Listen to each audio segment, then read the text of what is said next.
আমার পেছনে হচ্ছে গোলাম হোটেল।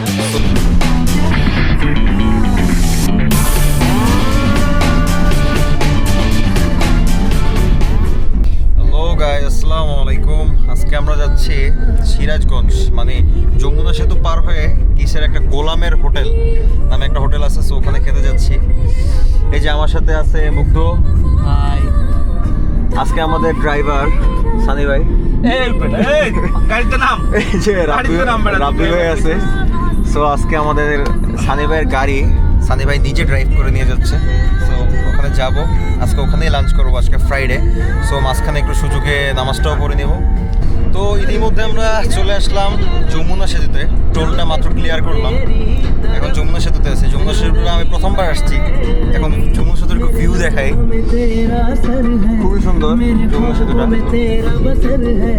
এই যে আউট ভিউ, ওখানে দূরে দেখা যাচ্ছে না, পানি খুব কম মনে হচ্ছে।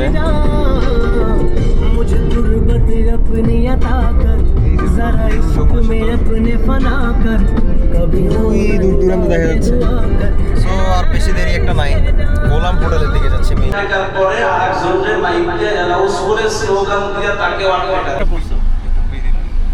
এখনই ছেড়ে যেতাম কত। আমরা জানতাম তুই এটাই করবি, লেগে আমরা এখন আছি বেলকুচি, সিরাজগঞ্জ। আর খুব অল্প কিছু সময় বাকি গোলামের হোটেলে পৌঁছাতে, আর কিছু অল্প কিছু সময় আর একটু। সো একবারে ওখানে যাই, ওখানে গিয়ে ফোন করা হয়েছে, তো ওরা বলছে খোলা আছে, সব কিছু রেডি আছে। সো গিয়ে আমরা খাইতে পারবো আর কি। এখনও নামাজ পড়া হয়েছে, দুপুরে লাঞ্চ এখনও করা হয় নাই। সো ওখানে গিয়ে একবারে লাঞ্চ করা হবে। চলে আসলাম গোলাম হোটেল। ওই জায়গায় লেখা আছে গোলাম হোটেল। ইতিমধ্যে এত মানুষের ভিড়, এত বাইক, এত গাড়ি, আমরা কি আদৌ কি খাবার পাবো? ওরে ভাই, ভিতরে তো বিয়া বাড়ি ভাই। ভিতরে একটু পর আমরা যাবো, গিয়ে ভিজিট করবো, ভিতরের ভিডিও দিচ্ছে। চলে আসলাম। আমার পিছনে কি? আমার পিছনে হচ্ছে গোলাম হোটেল। সো সিরাজগঞ্জে এটা খুবই ফেমাস, অ্যান্ড এটার দুই একটা ভিডিও দেখা হয়েছে।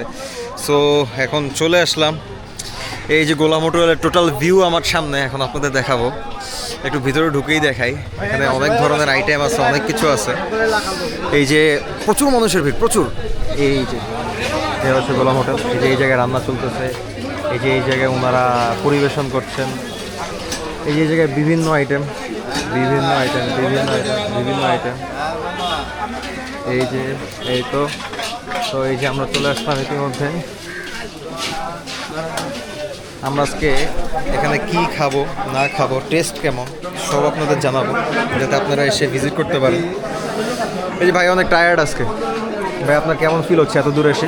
ভালোই ফিল হইতেছে, খাবারের রান্না যখন পাইতেছি ভালো লাগতেছে। ও সেই ঢাকা থেকে 150 কিলো দূরে।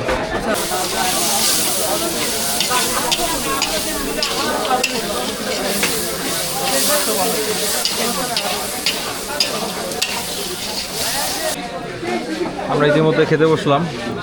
এই যে ফার্স্টে মুড়িঘণ্ট, এরপরে গরুর মাংস। এখানে গরুর মাংস প্রায় প্রাইস কত? 160 টাকা। 160। মুড়িঘণ্ট 160 টাকায় কোয়ান্টিটিটা দেখ। 160 টাকায় কোয়ান্টিটি। আচ্ছা কী কী দিচ্ছে আমরা একটু দেখি।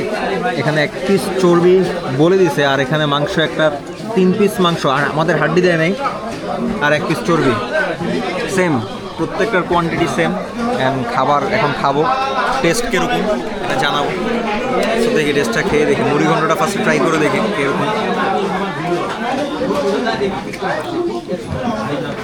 মুড়িঘণ্টার মধ্যে মেনলি মাছের মাথাটা দেওয়া, মাছের মাথা টেস্ট ভালো। এখন এই জায়গার মেন ফেমাস জিনিস হচ্ছে এখানকার বিফটা একটু খাবো।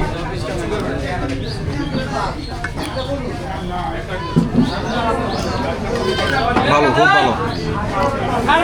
সানি ভাই হচ্ছে একটু আগে কি বলতেছিলেন, রান্নাটা কার মতো হয়েছে? এটা হচ্ছে নর্মালি আমরা তো জয়েন্ট ফ্যামিলিতে বড় হয়েছি, তো যখন এর আগে বাড়িতে গরুর মাংস রান্না হইতো, তো পরের বেলায় আমার দাদি মাংসটারে ভাজি করতো। প্রথম বেলায় না, প্রথম বেলায় তো ঝোল থাকতো, পরের বেলায় মাংসটারে ভাজি করতো। Same test. তো স্বাদটাও খুব ভালো, ভালোই। মুগ্ধ তো এখনও ধরে নাই, ধরা ছোঁয়ার বাইরে। সো আমি খাচ্ছি, আপাতত ভালোই লাগতেছে, টেস্ট খুবই ভালো। আমরা আবার ব্যাক করতেছি। ব্যাক করার সময় সেম আবার যমুনা সেতুতে আছে। যমুনা সেতুর ভিউটা অসম্ভব সুন্দর, বিকালবেলা অনেক সুন্দর। আমি মনে করি যে রাতের বেলা হয়তো লাইটিং আরও বেশি ভালো লাগবে। তো রাতের বেলা তো আর যাওয়া পসিবল না। এই যে